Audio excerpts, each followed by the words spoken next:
இப்போ viral sensation இதெல்லாம் இப்போ சார். ஆனா இந்த பாட் நீங்க அப்போ ரிலீஸ் பண்ணும்போது ஃபர்ஸ்ட் வைரல்ல வந்தவர் அவர்தான். இன்னைக்கு கூட வைரல் ஃபீவர்ல தான் வந்திருக்கார். பாவம் ஜரா இருக்குது சார். சுந்தர் சி 2013ஆம் ஆண்டு மத கஜ ராஜா என்னும் திரைப்படத்தை இயக்குனாரு. கதாநாயகனாக விஷால் நடித்தாரு.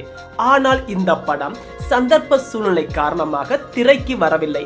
இந்த நிலையில் இந்த படம் வருகிற 12ஆம் தேதி பொங்கலையொட்டி வெளியிடுவதாக அதிகாரப்பூர்வமாக அறிவிப்பும் வெளியாகி உள்ளது.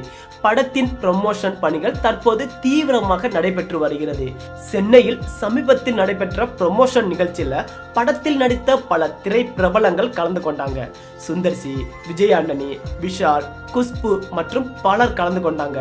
இந்த நிகழ்ச்சியில விஷாலின் தோற்றமே ரசிகர்களுக்கு பெரிய அதிர்ச்சியை கொடுத்தது. கையில மைக்க நடுக்கத்துடன் பிடித்து கொண்டே பேசியது மேலும் அதிர்ச்சியை ஏற்படுத்தியது. இந்த காணொளி இணையத்துல வைரலானது. விஷாலின் மேல் உள்ள அக்கறையில ரசிகர்கள் அனைவரும் சீக்கிரம் குணமாகி வாருங்கள் என பதிவிட்டு வந்தாங்க. சிலர் அவர் குடிப்பழக்கத்திற்கு அடிமையாகி விட்டதால் இப்படி ஆயிற்று என பல செய்திகள் தீயாய் பரவின. மேடையிலேயே டிடி அவருக்கு வைரல் காய்ச்சல் என சொன்னாங்க. அந்த வீடியோவை தற்போது பார்க்கலாம்.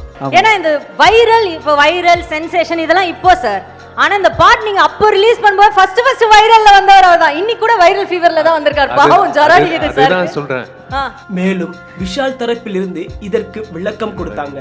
அவருக்கு அதிகப்படியான வைரல் காய்ச்சல் ஏற்பட்டதால் தான் இவ்வாறு ஆனதற்கு காரணம் என டாக்டர் சான்றிதழுடன் செய்தியாளர்களுக்கு விளக்கமும் கொடுத்தாங்க. இந்த நிலையில தான் நடிகர் விஷால் மருத்துவமனையில அனுமதிக்கப்பட்டு சிகிச்சை பெற்று வருவதாக தகவல் வெளிவந்தன. ஆனால் இதற்கு விஷால் மேலாளர் ஹரிகிருஷ்ணன் மறுப்பும் தெரிவித்திருக்கிறாரு.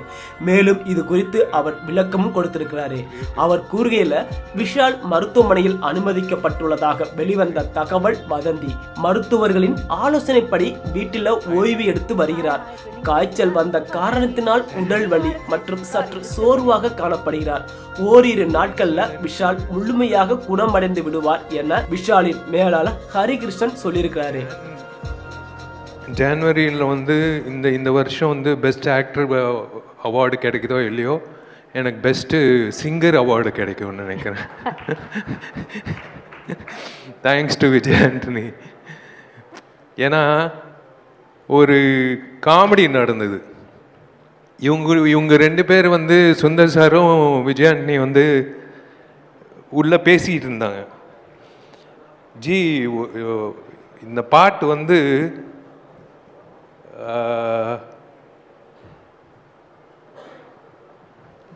ஒரு சிங்கர் பாடணும், அந்த சிங்கர் வித்தியாசமாக இருக்கணும், ஆனால் இனிமே பாடவே கூடாது வாழ்க்கையில் அப்படின்னு சொல்லும் போது நான் டோர் ஓப்பன் பண்ணி பாருறேன், இவர் தான் பாடுறாரு அப்படின்னு சொன்னாங்க.